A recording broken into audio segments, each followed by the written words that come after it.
I was taken aback by the first words directed at me from the woman who was supposed to become my sister-in-law. My brother, with an even more malicious grin, turned to me. "Sis, just go home already. Please don't forget to leave your gift though." The two of them laughed together, and I felt something close to hatred towards my brother. But then, he said something that made me lose even that emotion. "Well, it doesn't really matter if we have your gift or not. All our relatives love me, and they are probably giving us a lot of money. Mom likes me more than you two, so she might even give me all of her property." "Hey, that makes it sound like you're just using them for money," I retorted. "Well, it can't be helped. They're a good source of income," he replied nonchalantly. I never thought my brother could be such a terrible person.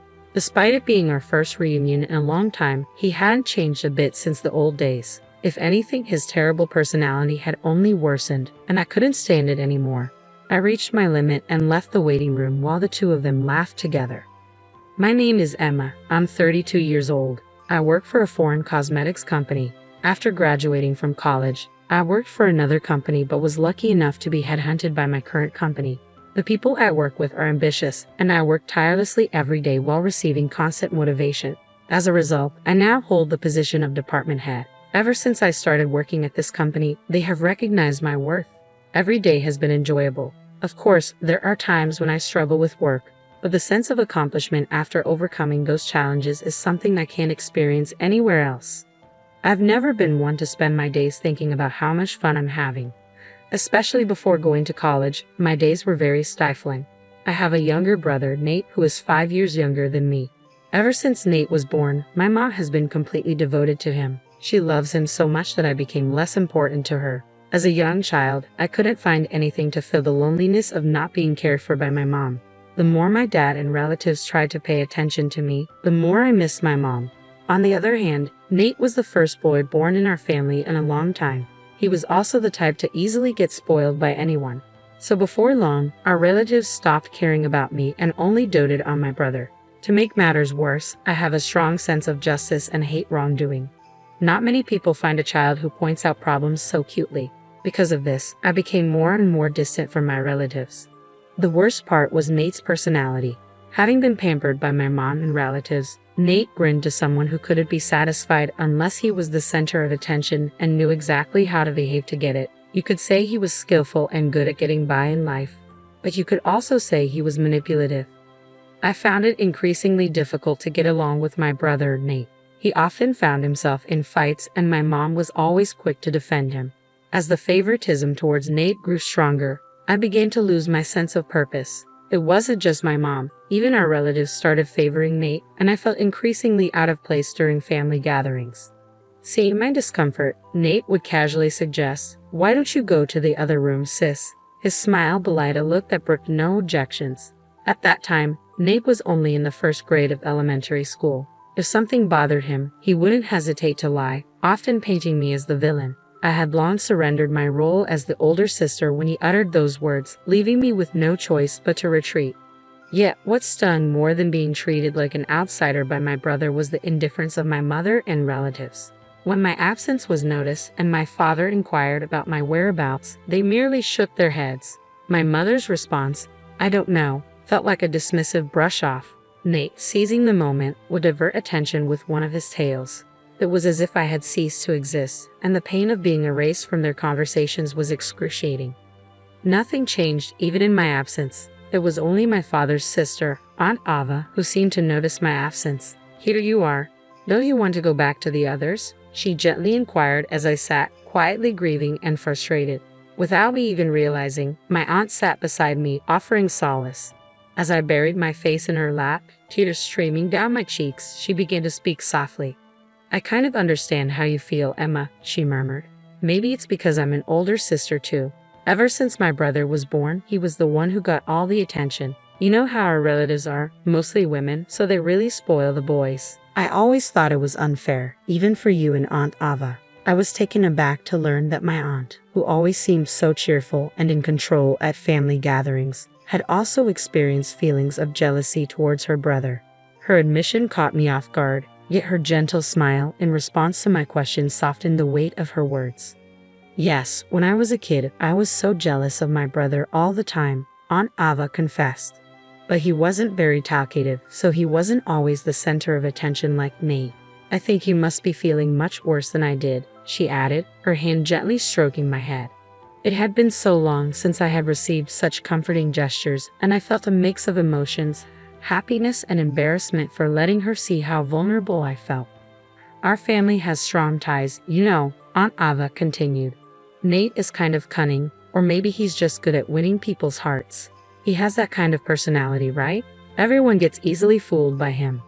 Really, Aunt Ava? You think that about Nate too? I asked, surprised once again, realizing that no one else in the family seemed to see my brother in that light. Aunt Ava winked at me, surprised. So don't forget, I'm watching you, Emma. If you want, I can talk to everyone about it.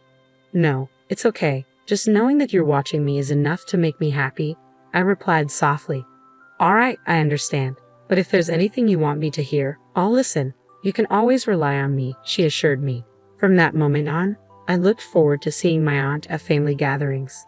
Even now, though I've moved away, I still keep in touch with her regularly. The only other contact I have is the occasional email from my father with updates, as I rarely go home. I didn't expect to receive such unexpected news from my father. Nate was getting married. At a time when I was already feeling a bit anxious about the rush of marriages among my friends and even my coworkers, this news hit me hard. Though I wasn't unhappy with my current life, I couldn't help but feel a sense of disappointment. Then, to add insult to injury, Nate contacted me. Jesus, long time no see. His message read, I'm getting married, and my fiancée is already pregnant. Don't worry about not being married and showing our parents or grandchild. I've got that covered. But in return, give us at least $10,000 as a gift. It includes the cost of giving birth. Kids are expensive, you know. My already low excitement to celebrate Nate's wedding dropped to zero because of his sense of entitlement. I even considered not attending the wedding, but eventually I convinced myself that this was a once-in-a-lifetime family event and decided to accept Nate's request. On the wedding day, after the ceremony, we were led to a family waiting room to prepare for the reception. After a long absence, I reunited with my mom and relatives, and naturally, the conversation revolved around Nate. I tried to embrace his moment in the spotlight, but old memories kept resurfacing, casting a shadow over my mood. The gloomy, overcast sky mirrored my inner turmoil, and my mood darkened with each passing moment. That's when my dad approached me. Emma, it's been a while. How's work? He inquired. Oh, Dad, I'm managing somehow, I replied, trying to muster some positivity. I see. Would you consider coming back home more often? He suggested, but I couldn't bring myself to agree. Yeah, I'll come back when work calms down. Excuse me, I need to use the restroom. I excused myself hastily, escaping the stifling atmosphere of the family waiting room. It dawned on me that perhaps I hadn't changed as much as I thought, while others remained steadfast in their ways. Feeling uncomfortable in the presence of my relatives, I let out a heavy sigh. Just then, my phone buzzed with a message from Nate, instructing me to come to the bride and groom's waiting room immediately. Wondering what he wanted at such a crucial moment, I made my way there reluctantly. As soon as I entered, Nate wasted no time. Did you bring it? He demanded, his tone implying something ominous. It took me a moment to grasp his meaning, but the disdainful glances from him and his wife made it clear. Yeah, I brought the $10,000 gift. Are you satisfied now? Congratulations on your wedding. I offered my congratulations with little enthusiasm, my heart not truly in it. But immediately, I regretted my attempt at civility. $10,000. I clearly said to give more than that. Isn't it common courtesy to give more than the requested amount? Nate retorted, his tone dripping with entitlement. Isn't $10,000 already generous? I gave it because you said the baby was coming. Isn't your attitude a bit much? I fired back, frustration bubbling to the surface. If you choose to act like this, I don't want to be involved with you in the future, I added, exasperated. Nate clicked his tongue exaggeratedly, clearly annoyed by my response. His wife joined in, laughing mockingly. Don't worry, we don't plan on relying on someone who's still unmarried in her 30s and acting so high and mighty for such a small amount of money, she taunted, her words stinging with condescension. I was taken aback by the first words directed at me by the woman who was supposed to be my sister-in-law. Nate, too, wore a malicious grin as he chimed in, Yeah, just take your gift and leave. Make sure you leave the gift money. The two of them laughed together, and in that moment, A surge of hatred towards my brother and his wife washed over me. But Nate's next words shattered that feeling. Well, even without your gift, we'll be fine. All our relatives love me. I'm sure they give us a lot of money. Mom likes me more than you too. She might even give me her entire fortune. Stunned, I could hardly believe what I was hearing. Wait, that makes it sound like you're just using them for money, I protested, struggling to comprehend. Well, it's true. That's why we invited fewer friends and more relatives, Nate retorted casually, confirming my worst fears. I never imagined my brother could be such a callous person. The amusement Nate and his wife seemed to derive from viewing our relatives, even our mother, as mere sources of income disgusted me. It was clear he hadn't changed at all since we were kids, only grown worse. Unable to bear their presence any longer, I stormed out of the bride and groom's waiting room as their laughter echoed behind me. As soon as I left, I heard someone calling my name. It was Aunt Ava. Seeing her, I couldn't help but let my feelings show.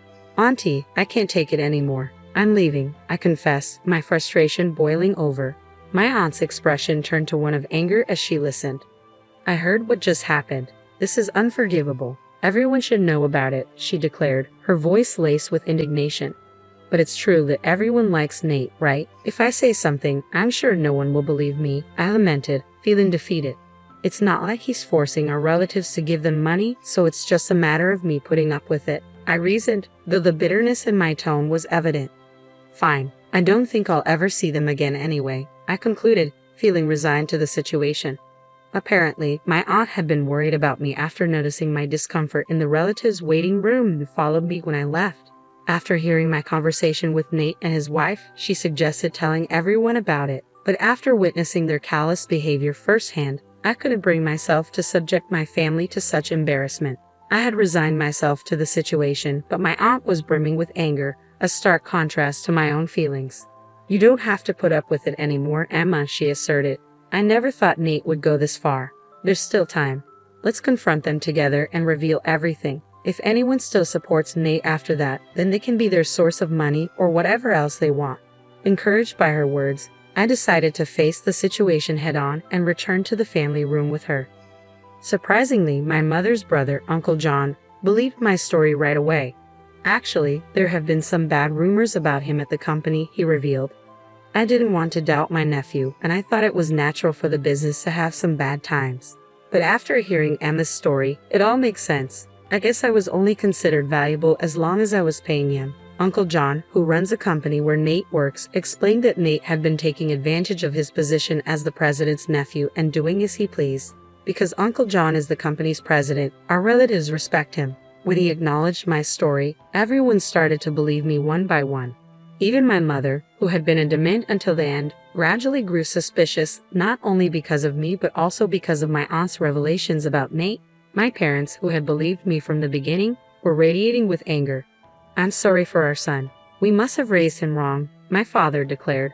Let's all go home today. He doesn't deserve to be celebrated. With those words, my mother and all the relatives decided not to attend the wedding reception. My parents hurriedly left the family room to explain the situation to the other guests. As we waited at the shuttle bus stop, the guests who were supposed to attend the wedding started to arrive. At the end of the crowd, I could see my parents. My father gave me a strong nod when he saw me. I was sure all the guests had decided not to attend. Thank you for believing in me, I tried to convey to my father. But as I approached him, he was yelling into his cell phone. It was Nate on the other end. It was the first time I had seen my father so openly angry. I heard from Aunt Ava, Nate, it seems you've been calling our family and relatives a bunch of gold diggers. How could you say that after all they've done for you? We have no intention of celebrating you anymore. We're going home today, my father declared before hanging up the phone. He'd apologized to me for all the hard times we had endured. Once we boarded the bus, Nate called me, his voice tinged with panic. Emma, Aunt Ava turned everyone against us and spread rumors.